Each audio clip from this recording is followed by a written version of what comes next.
Are you making these 5 common English mistakes without even knowing it? These small errors might be stopping you from sounding fluent. Let's fix them today. Point number 1: using advices instead of advice. The wrong sentence: she gave me many advices. The right sentence: she gave me some advice. Point number 2: wrong prepositions. The wrong sentence: I'm waiting you. The right sentence: I'm waiting for you. Point number 3: confusing since and for. The wrong sentence: I have been here since 3 hours. The right sentence: I have been here for 3 hours.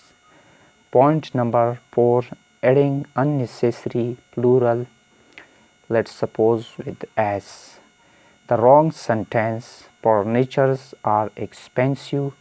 The right sentence: furniture is expensive.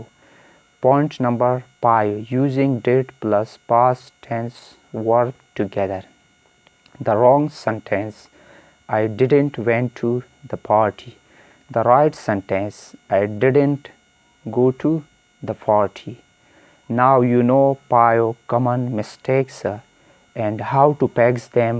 Watch one. Do you make the most? Comment below, and if you found this helpful, hit the like button and subscribe for more English tips every week. Thanks for watching.